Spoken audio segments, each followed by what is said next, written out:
সমালোচনা করা খুব সহজ, কিন্তু বিপদের সময় নিঃস্বার্থভাবে কারো জন্য দুহাত তুলে দেয়া এটা কজন পারে।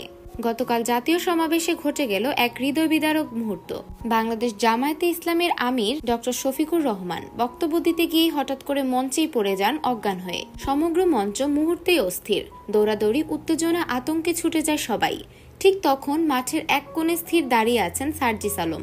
না, তিনি দৌড়াননি, চিৎকারও করেননি, তিনি কেবল দুহাত তুলে দিলেন আকাশের দিকে। একান্ত নীরব এক প্রার্থনা। এই দুঃসময়ে তিনি একজন মানুষ যিনি দোয়া করলেন ওই মুহূর্তে। এই দৃশ্যটি ক্যামেরাবন্দি হতেই নেট দুনিয়ায় ভাইরাল হয়ে যায় সার্জিস আলমের এই মানবিক চিত্র। ভিডিওটি দেখে অনেকেই মন্তব্য করছেন, এই ছবিটা আসলে হাজারো ভাষাহীন মানবতার গল্প বলে। রাজনীতি ভিন্ন হতে পারে, কিন্তু হৃদয় তো একটাই হওয়া উচিত। হ্যাঁ, আমরা অনেকেই বলি দেশ, ধর্ম, রাজনীতি, কিন্তু সংকটে দাঁড়িয়ে শুধু কিছু মানুষই থাকে নিঃস্বার্থ। সার্জিস আলম তাদেরই একজন। অন্যদিকে জামায়াত আমিরকে দ্রুত হাসপাতালে নিয়ে যাওয়া হয় এবং পরে সেখানে দেখতে যান বিএনপির মহাসচিব মির্জা ফখরুল ইসলাম আলমগীরও। রাজনীতির বাইরেও এখনো যে মানবতা বেঁচে আছে সেই প্রমাণ দিল এই ঘটনাগুলো। সমালোচনা, গালাগালি, বিভাজন সবকিছু আমরা করতে পারি, কিন্তু কারো বিপদের মুহূর্তে দাঁড়িয়ে গিয়ে দুহাত তুলে দোয়া করার মতো হৃদয় সবার থাকে না।